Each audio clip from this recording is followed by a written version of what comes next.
When I returned home from a vacation that was paid for by Uncle Sam in 1968,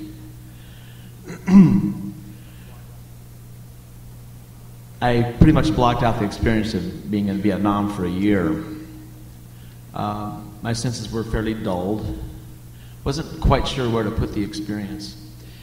And as a result of that stashing of the whole experience, I didn't pull it out until about, I guess about 1984. I decided to write a song entitled December 68. That was the time of return. So that took about over 16 years to come to fruition. Actually, I think I started doing the initial draft of that about 1983, so only took about 15 years. So, but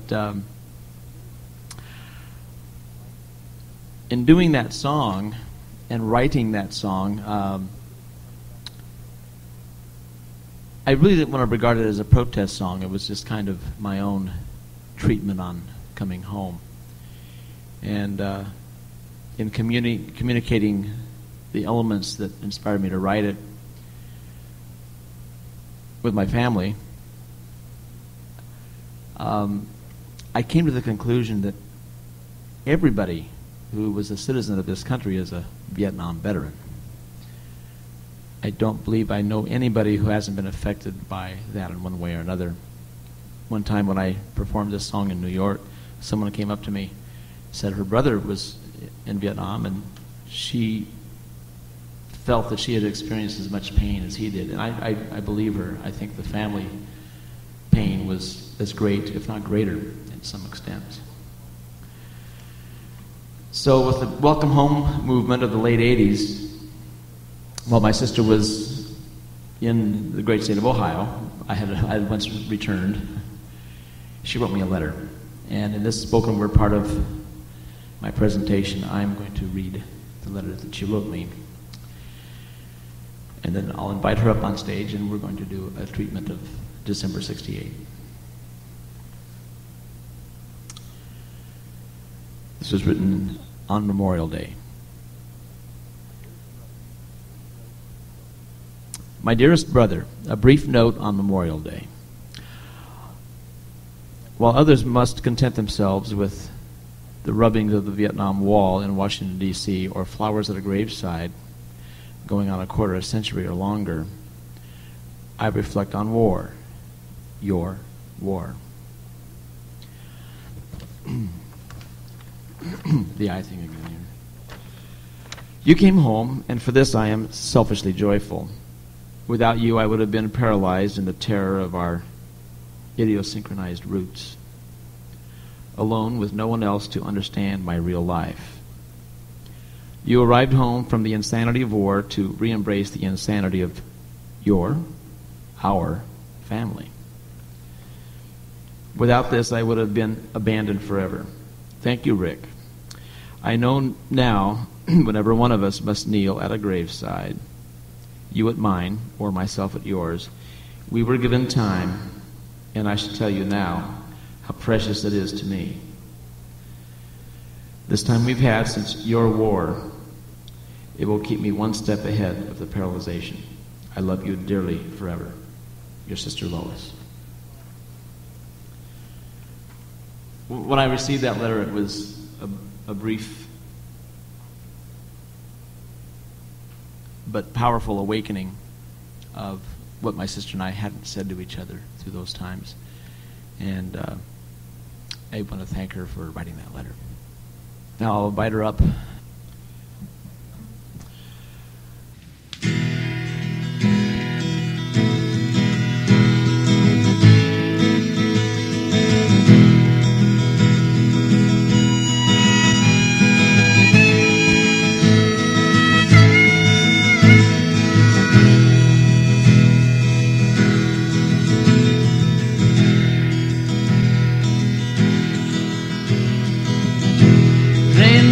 On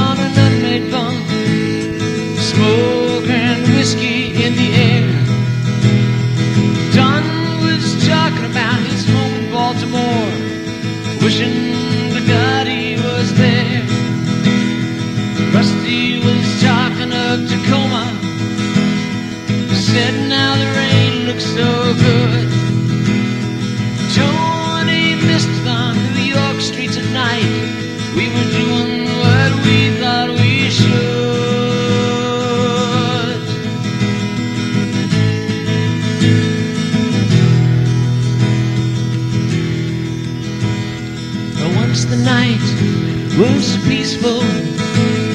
The pounding had stopped for a while. We welcomed the silence and uneasy rest, tried to unlock our own minds. Then in a while, time had its way. A blast found its way to the door. Now once again we were counting the dead, while being told we would never have war.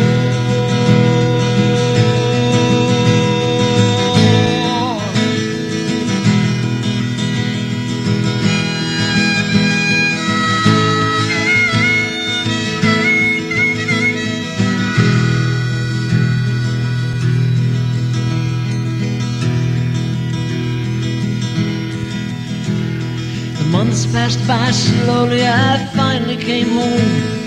Parents were proud, I suppose, but I never challenged my own confusion. I tried, but I couldn't get close. So I threw out convention in search of some truth, started a life I hadn't prepared. And when it led me right back to myself, I knew I had answered a dare.